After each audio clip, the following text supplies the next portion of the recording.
everyone, and welcome back to another episode of Unscripted and Unchoreographed. I am your host, Neve, and I am so excited today to have the wonderful artist that is Masha. How did you get started in the arts? Yeah, I feel like I really remember when I heard first word theater in my life. I was doing gymnastics first when I was like 4 years old or something. Yeah, for like 3 years, I think. And then my family just couldn't bring me to all the like training and stuff because it was far away. And my mom was like, do you want to go to the theater? And I remember as a child, I was like 7. I thought of a theater as just like a building you go to. And I was so confused. Why, like, how does it replace gymnastics? So I really remember that moment we were sitting on the bed having really like serious conversation, and my little brain was so confused what is theater. But yeah, I started, it was like a national group, sort of a children theater company, and it was very close. It was just like next to my house. So that's how I started. I was confused at first, but it was very like intense but also welcoming environment. So I was in there from the age of 8 till 18 once I finished school. And then because I've been doing it for so long, I was like, I want to try something else and see what I can do. So that's why I did bachelor's in marketing and PR, which honestly was, in the hindsight now, I'm like, this was a smart move, sort of, because you kind of, as an artist, need to know how to get your word out there. So yeah, but then when full-scale war started in Ukraine, I had to move, and I moved back to Ireland, and that's when I realized that nothing matters more for me than being in the arts and doing something. I feel like I was always a person who was trying to find a safe lane, a safe path of like to survive, basically, because I had a choice. But when something like the war happens, you really change your priorities, and you really realize that there's no reason to wait for something. You just need to do something that you like, and it doesn't really matter as long as you're happy.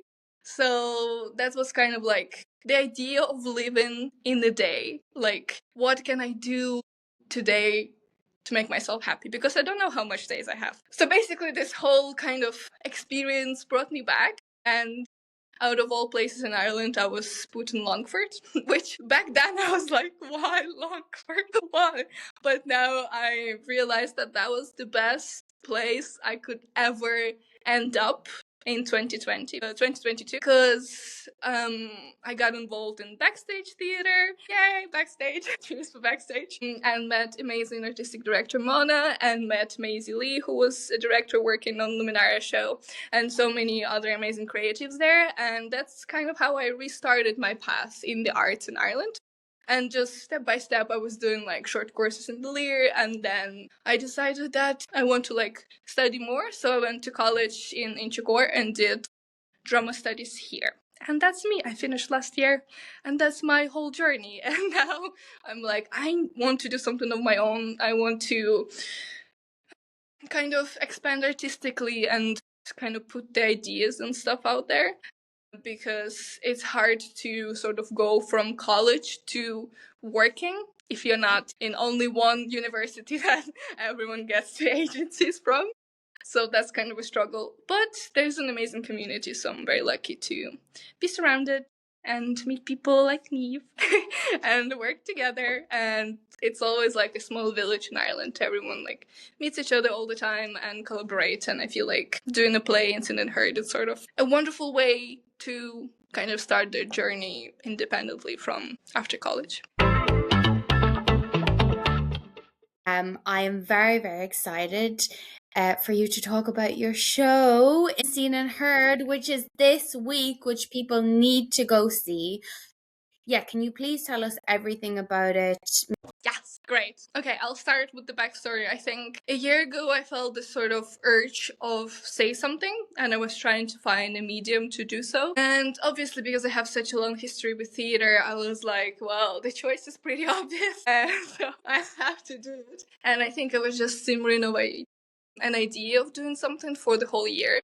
And I traveled to Ukraine a couple of times to visit my family, and I kind of took the time to reflect and sort of see what needs to be told, because I feel like there's such a different life out there, and I feel like immigration and war are so tied together, and it's such a, like, I want to say unique experience in a way that not a lot of people go through it, but it's very world changing for the person and for the community and people.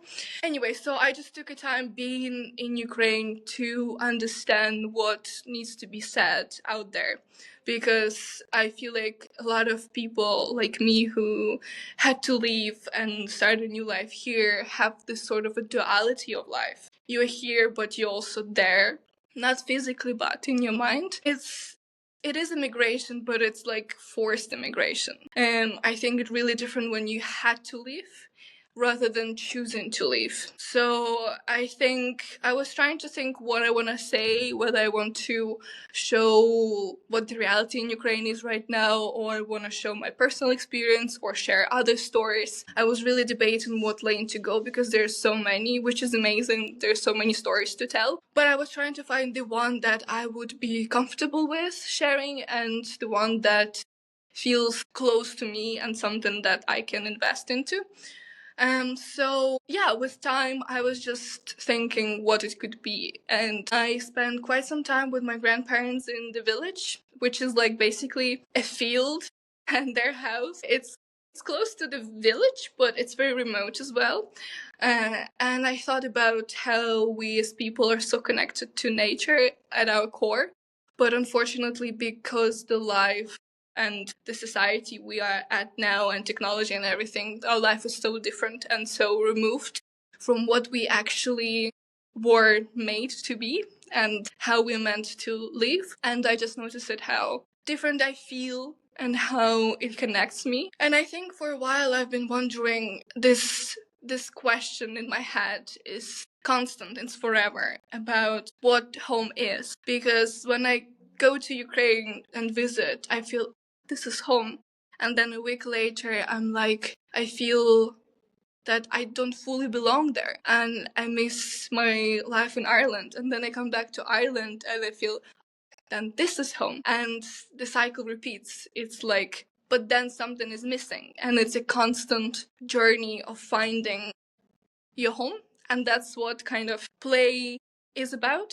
That's sort of journey which goes in cycle. And I thought that in folklore, everything is in cycle and everything is connected to the nature. And I wanted to sort of combine the realities of immigration and having been from the country that is experiencing war now, and people there, and how we are connected, how we can find home through folklore and like memory and generational sort of knowledge, which seems so much bigger and deeper than our lives right now. And when I was with my grandparents, my granddad was showing me pictures. I feel like that's the feeling of nostalgia is such a strong thing. And sometimes, the nostalgia of something that you've never experienced. I think there's a word, which I don't know what it is, but like the feeling of missing something that you've never been through. And I think it's something connected to like generational memory that we have but don't really realize. And when my granddad was showing his whole life, it just touched me so deeply. And the sense of nostalgia brought some peace in me and feeling of home, even though I feel like I'm in between spaces. A lot of people I talk who emigrated, it's like you have two homes. You're supposed to feel at home. Some people have 3, 4, but because of that, you don't feel fully home at any of those. And you're like in a black hole, sort of going around trying to find yourself in all of those realities. So this whole experience, I was trying to talk to it through theater. And I found myself very puzzled to put it into words. I feel like I wanted to do a play that combines Ukrainian and English, because that's the reality that my life is in. But I found myself talking about such big things like that very hard to put into words. I have so many script drafts and none of them feel right. So I just thought, why can't I just show? And I feel like this idea of speechlessness and something that can be expressed through physical body and movement is something that I felt could be the best language to tell this story. Because sometimes I lack words to comment on anything, but I can show how I feel or how my body experiences something. So that's when I kind of landed on doing something very movement based and physical based. And then comes the team and my kind of main collaborator. Her name is Masha. She is an amazing artist. She lives in Poland. I know her from the age of 6, 7, I want to say. We were in the same theater, the one that I thought was a building. Yeah, we were friends. We started being friends when we were like 14 or something. And she was always my artistic partner, even as like a child and teenage years. We were always very restless to like create something, to film, to write, to do anything, just not sit around. And when I was thinking about doing something like that, I always thought of her because she is a puppeteer and she works in movement a lot too. And she's even a teacher now in a university in Poland. So she's amazing. And she's like a year older than me. And I was always inspired by the things that she's doing. And I thought that she would be the best partner to create something like that. And she is the best person to translate me in a way. She is able to bring something from the idea and words into physical world. And like this transition, I really felt like I'm a very team member person. And once we clicked, we clicked. So that's how the actual journey started. I went to Poland to visit her. She has a studio. So we started developing a piece there. And yeah, that's been a journey. And then we connected with our amazing director, Effie. And yeah, the whole team would be somewhere written because all behind any project and idea, it's like a group of people who believe in it, and that's the most amazing part. So Back Home is about land, memory, how we carry nostalgia, and it's in search of the feeling of home, which the play doesn't give an answer to you. It just makes you feel and experience things and feel and decide for yourself, because everyone has a unique experience. And I think that's what play is about, that anyone can see themselves in it, or the story that they've heard, or friend or family member, or something that they've never experienced before. As I said, the feeling of nostalgia for something that you've never went through. And I think, yeah, because play doesn't give answers, it gives you feelings and a story, which Irish people is such a big part of. Yeah, everyone is very welcome to come to Back Home on Friday and Saturday at 6:30 in main space of Smokali Theatre. We have an amazing play in Pair, Tearing Through Time, which also talks about immigration and journey, and it's an incredible match of two pieces, and I'm very excited to see the second play as well. And it's all about how we experience migration and how we're connected to our ancestors and folklore, and how our journey could be circular, not linear, as everything in our lives. Come to the show! Yes, everyone needs to come see it. I personally cannot wait to come see it. And I suppose I wanted to ask, relating to it, Masha, maybe the Ukrainian collective, which is also producing the show, collaborator. Maybe you could talk about it a bit. When did it start? Yes, so Ukrainian Collective is basically some base of what Back Home is coming from, because I had an idea of a play, and my friend who's helping me with marketing and PR, Alime, she had an idea of creating a community of Ukrainians around art projects.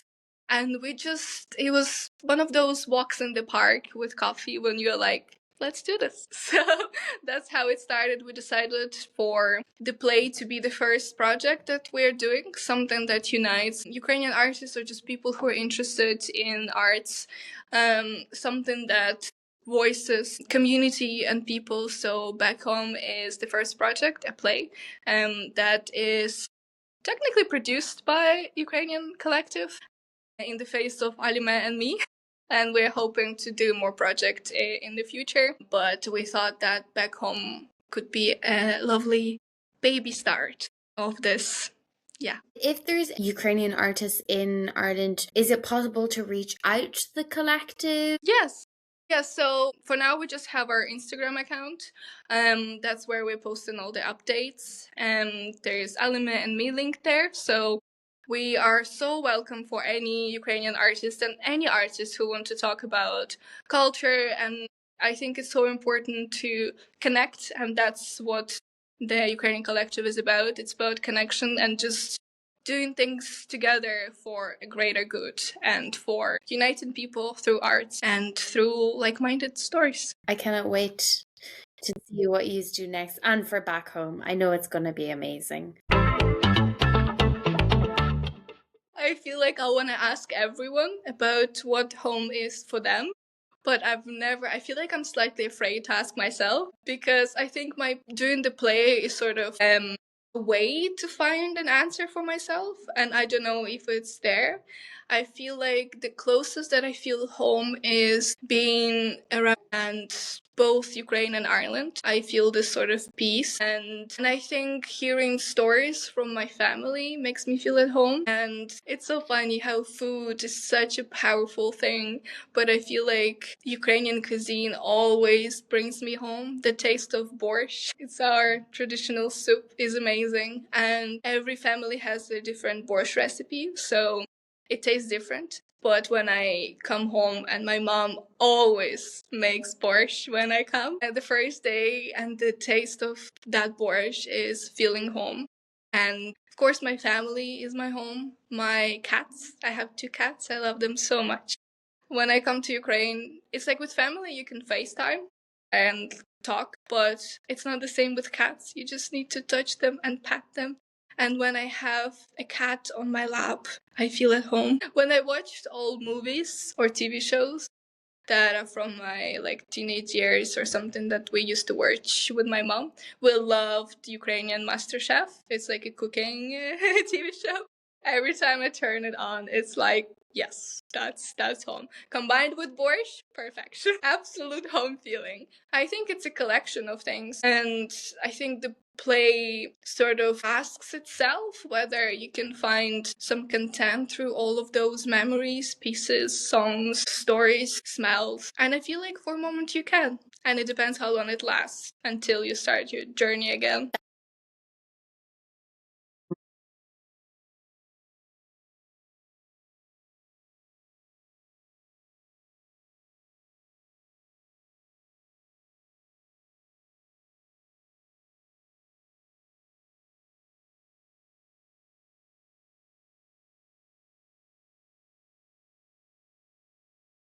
I think sometimes we ourselves create home.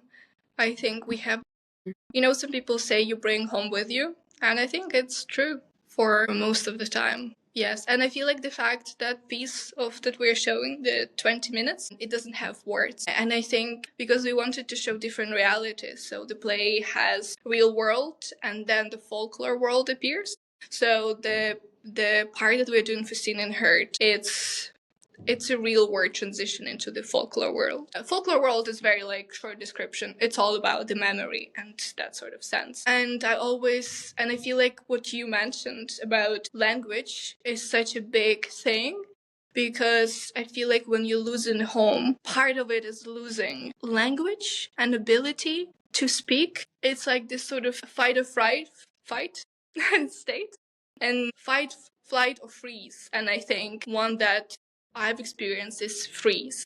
And in freeze, it's like you have no words. You have this sort of gut feeling and this pit everywhere, and it really shows in physicality of how you're moving through the world as well. So I would love to create a full version of this play where word comes in play, because I think it's such a powerful tool. But I think taking the real world that we are showing at first, language is something that is lost, and the character of a play, she is trying to find her way back. Yes. So excited for hopefully doing a full production of this play one day and bringing word into it.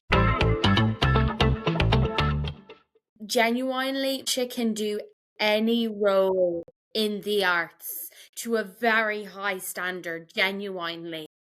I don't think I've ever met, like, a lot of artists try and do that and they fail, but Masha just doesn't. She just can do every role. But in terms of young creator, balancing that as well as doing this, so maybe you could, if you want to, talk about how is that going?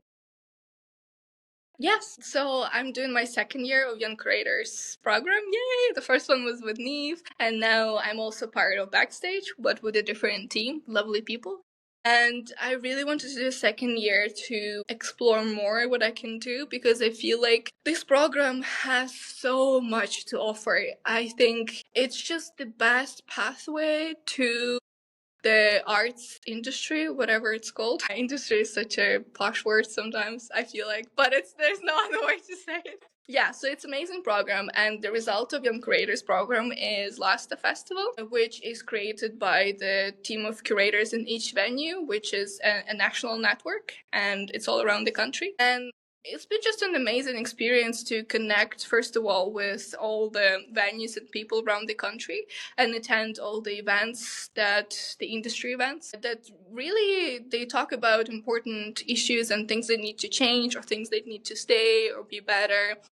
Yeah, I think it's such an incredible opportunity, and I'm so lucky to do the second year. And I feel like the second year, because I know what's happening, I'm not like, the first time stressed. What are we doing here? Kind of way. What new experience, I'm sure.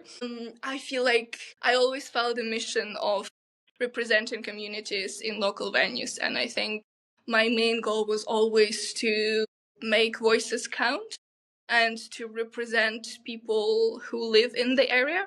And because I was part of this Ukrainian community in Longford, which is really a big sort of population now for tiny Longford, I feel like that's what art and theater should be about. It's about when you come to a show, when you come to the exhibition, you want to see part of yourself. You want to have this sort of reflection, or see part of someone else, to learn about someone. So I think it's very important to represent people, communities, everyone. We really had an amazing focus with our team last year on the diversity and making spaces safe. And it was an incredible experience. And we had the audience that were able to relate, reflect, and be part of the community after that. So yeah, I really feel like this is the best way to influence the art scene locally. And yeah, I'm very excited to program things that include people but also bring fun, because the main goal is to bring young people into the theater, into the arts, and engage them. And we're kind of the people who translate that sort of gap between theater and between young people. And learning how to do that well is what the program is about. So I'm very excited to create a fun program. And this year we're planning to engage more places in town. So have like events that are based not just in the theater but connected to the theater. Yeah, and have like the diversity of things, because we were all theater nerds last year and this year as well, but we're trying to like bring more like music and comedy into this, and visual arts, and we're very ambitious, so we hope that it's gonna work out. And we have amazing mentors as Maisie and Mona, so I feel like it's gonna be good. I cannot wait to go see it. So, Masha, if you had a magic wand or the power that be to change anything in the arts in Ireland, Ukraine, the world, or